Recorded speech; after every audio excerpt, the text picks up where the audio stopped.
Okay, we're back, and we're going to talk about other options outside of real estate for more advanced tax strategies. And I think the way we're going to do this is role play, kind of a side hustle, if you will, that would be common to pilots. And the one we're choosing today is going to be, and there's many ways you can do this, but we'll choose maybe owning an airplane and Yeah. using that to a tax advantage.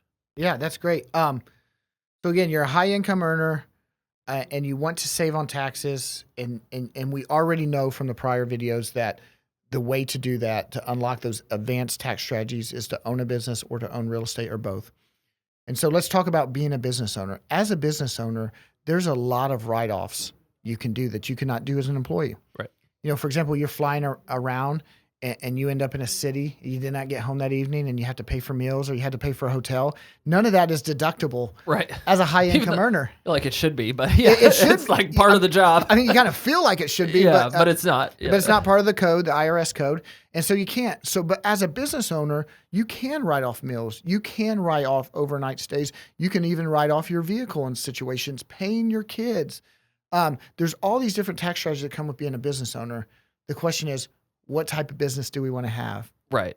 And so, Scott, do you have a scenario you want to kind of dive through on this? Yeah, and we've talked a lot about this. This is kind of my favorite part, talking, and this is kind of even getting into the soft retirement idea. Yeah. Something that maybe, hey, I'll start dabbling in it now, and then when I'm 65, maybe I'll really go into it. Right. And the big joke in the military, being a former military pilot, is you're going to retire, you're going to buy the fishing boat and go float in the water for the rest of your life, and that lasts for the first week, and then the boat's for sale out in the lot. But maybe if you were a fishing tour guide, maybe you do have that passion for fishing, but if you're by yourself sitting out in this boat floating around, you're just like, okay, it was just me, myself, and I. And some people like that, but traditionally those boats end up for sale, and we make some jokes about it. But today's scenario, so we have guys that we know that are fishing guides, and they do that on the side.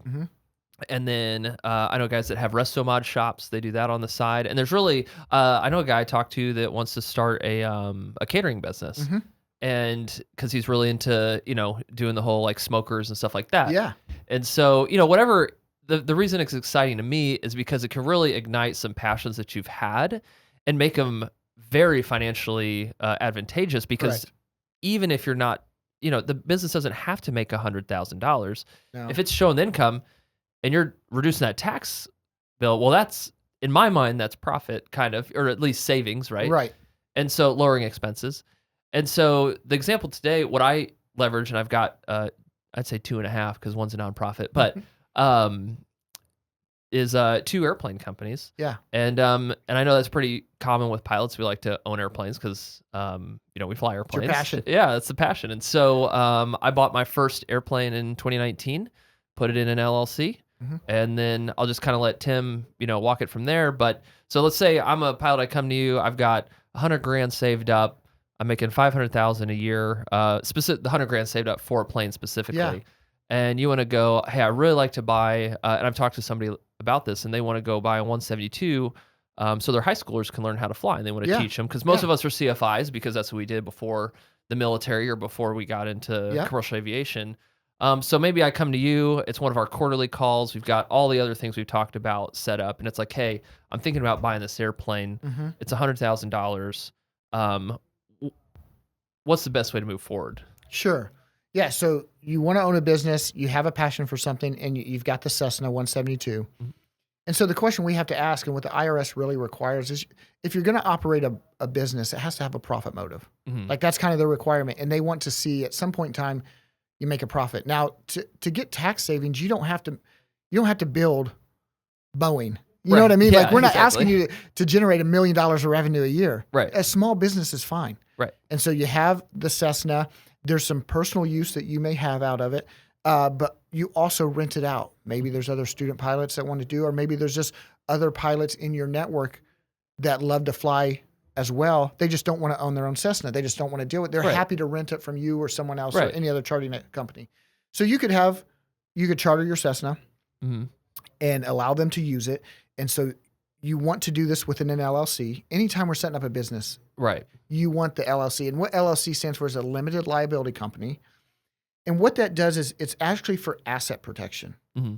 And that says, like, if something goes wrong with this Cessna and God forbid someone gets hurt, Right. your personal assets are protected Mm-hmm. because the only exposure is what's in that LLC.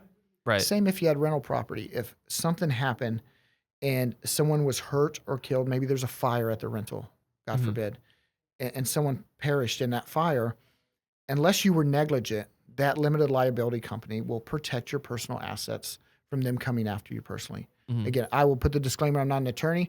Please talk to your attorney and kind of confirm all this. But like generally speaking, I want to provide the education here. And Right. that's generally how it works. So we got the Cessna, we have it in the LLC, and now you rent it out. And now you start operating like a real business. You invoice them, you have a rental agreement, income comes in, expenses for the Cessna, the annuals, all that are paid for by the business. And so now that you are a business owner, you and your spouse kind of have tax strategies that are available to you. Right. Maybe you have a home office Mhm.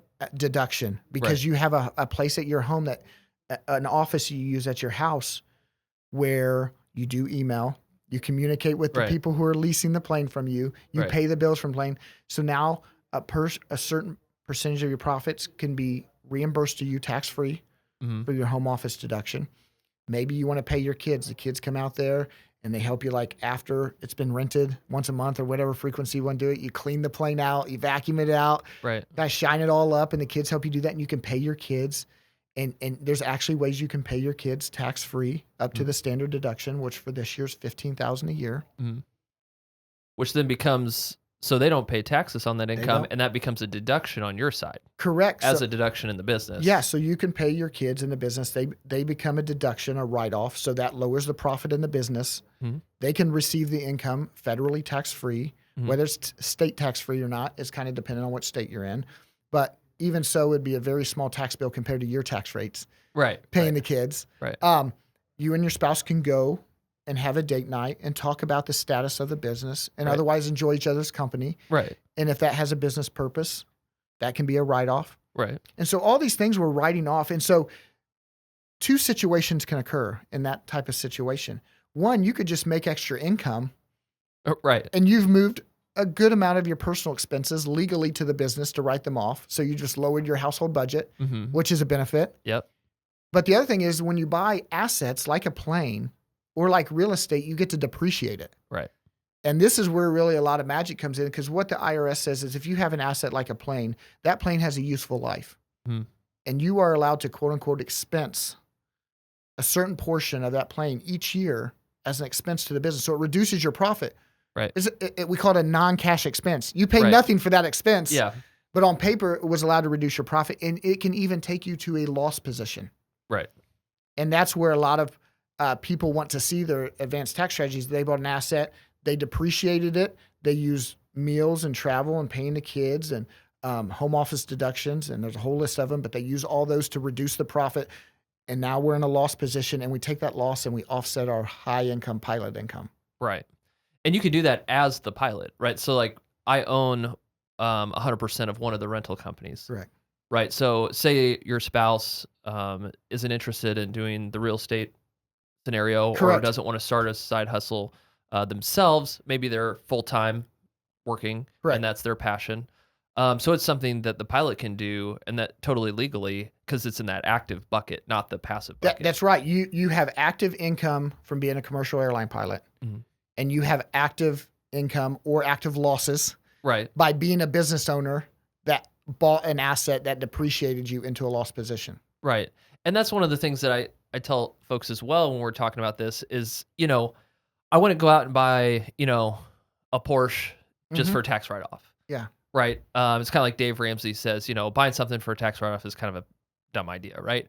Well, so you want to buy something you're going to buy anyways. Yeah. Right. So if you were thinking about buying an airplane for yourself anyways, Correct. like I was, as I hit this, sorry, as I was going to buy an airplane anyways. So before I bought it, I did all this prep. Okay, start the LLC. Yeah. Put the airplane in the LLC. So you might as well use the IRS tax code to your advantage on something you're doing anyways. And I think that's really a lot of pilots, especially the type of folks we are is we all have some kind of side hustle. You just may not even know it. Yeah, exactly. So think about what you're already doing, what you already enjoy, and how can I make this into a business? I'll just put an asterisk on that. This doesn't work if you're kind of selfish, and I say that like playfully. Right. Like if you just want to own a Cessna and you want no one else to touch it but you. Right. Yes. Correct. This strategy, any of these strategies probably won't work for you. Right. But if you are someone who's like, I do enjoy this, and I'm willing to like on a selective basis, Right. share it with other people for a profit motive who are responsible like I am. This can be a great strategy. And not only is it good while you're working as a commercial pilot, like you said, like the side hustle business, but this can turn into your soft retirement. Right. And you retire from commercial pilot to a business owner, Right. charter rental Cessna business. Right. And the tax strategies continue into your retirement. Right. And that's one of the things I think that's kind of a misnomer. I'll touch on two real quick is one is, oh, well, I don't want to start a whole airplane rental business, insurance and yada, yada, yada, and all these scheduling things. So for me, I only rent to time builders, and that's my customer. And so I'm not renting to the student pilot who I now have to find a CFI. My insurance goes from, just random numbers, say $1,000 to 10,000. It literally can go crazy because all that liability on the student pilot side and solos for students and all that kind of stuff. So you don't even have to get in the weeds that much. No. It's actually pretty surface level. So I rent it out. You have to be building time after your ratings to then get to the airlines. And there's obviously in this decade right now, as we know, the pilot shortage, all the fun key terms and all that. Yeah. There's lots of time builders, and then you can interview them, right? Yep. So, if somebody seems irresponsible and they come to you and say, hey, I want to rent your plane, that's okay, right? Yeah. Hey, they don't feel safe. I don't know if they're going to, within reason, there's rules, but. You can have an application process. Right, exactly. Yeah. And so I think it's less on the plane ownership side, it's less daunting than maybe people think. Yeah, that's exactly right. Like just pick your passion and then you can pick your niche. Exactly. And your niche could be time builders. Like you do not have to make this is not generally available to the whole public. Right. So don't get overwhelmed by it. The thing you have to do is just say like, I want to commit to doing this because one, I personally enjoy it. I have a passion for it. And I think it can save me on taxes. And I'm willing to partner with a professional to help me execute this so it's not so daunting. Right. And I was just about to mention that is really what this is all about. Like when you come to the advanced tax strategies, and that's where you really excel as a firm, is that, earlier you said, I'm not a lawyer, but you've got one, right? Correct. That you can, that you QB, right? And so literally if we role play this a little bit, I did it all myself in 2019 because we had met. I think we met in 2020. Yeah. Literally right after I did it. But I can come to Tim and be like, hey, I'm thinking about buying this airplane. I want to set up in this LLC. And then, obviously, and Tim's obviously knows all this. And so you can just say, let's go. Yeah. And you're going to not just QB, the tax strategy, you're going to QB setting up the LLC. Right. Being the compliance of the LLC, right? Doing the accounting and bookkeeping for the LLC. And so that's what I do. I use full services for all my businesses. So I don't have to focus. And actually, once it gets big enough, you can hire Tim to be your fractional CFO if you want to do it. And so really the firm takes out all the back office work. And to me, that's the fun part is because you guys enjoy doing that for business owners. And now that you're doing that for business owners, the business owner can go do what they define as fun in the business. Correct. That's really where Blend Wealth created is like, it's about blending your personal life with your business life. Like that's really what it's all about. And I want people to come to us. And like you said, like I'm not an attorney, but I have strategic partnerships for things that I cannot do in-house. And so law is one of them. So if you have a charter service on your Cessna, I can help you out with the bookkeeping. I can help you out with the tax strategies. I can help you out with the tax return preparation. But I can also help make an introduction to an attorney because you're going to need lease agreements. Right. You're going to need the LLC. You're going to like annually keep your LLC compliant so that you don't do what's called like pierce the corporate veil where someone could get access to your personal assets. You want to keep everything in tip-top shape. Right. And so I will help quarterback those so it's not so daunting. Right. You You'll don't, and by quarterback, to just define it a little more clearly, is you're on the phone call. yeah, I'm in the meeting. Like, you don't have to go find an attorney. Now, if you have a friend or a Right. relative that you, by all means, use them. I don't have a horse in the race. Yeah. So, but if you have a contact, use them. But if you don't have a contact, don't feel overwhelmed. I have strategic relationships on other services I don't manage, I don't provide, Mhm. so that I can still make the referral, join you in the meeting so that there's continuity in what you're trying to do. Right. And oftentimes I join clients in the attorney meeting, and like the clients do very little talking because Yeah. I already know the language that the attorney wants. Right. I already know what questions are going to ask you, and I already know how to tell them the information concisely so that Right. you don't have to run around a whole story. Like, I could just give them the information and you nod and say, yes, that's exactly what I want to do, because a lot of lawyers charge on an hourly rate. So Yeah. it behooves you to get in and out of the office as Right. concisely as possible and Right. get the work done. Yeah, and I think I had my largest business that I sold. I joke that if I would have known about the services that Blend Wealth offers before I sold that business, that was actually very profitable. I just couldn't do that and American Yeah. together. It got too big. Yeah. So I had to make a choice. Do I leave the airline, or do I do I sell the business? So I sold the Correct. business because flying's the passion, right? Yep. But if I would have been aware of the services ahead of time, I would 100% on that business right now, and it would be a cash cow. Yep. And so it's just like, that's one of the reasons I wanted to share all this with everybody, is because, especially to the pilot group, is because, you don't know what you don't know. Correct.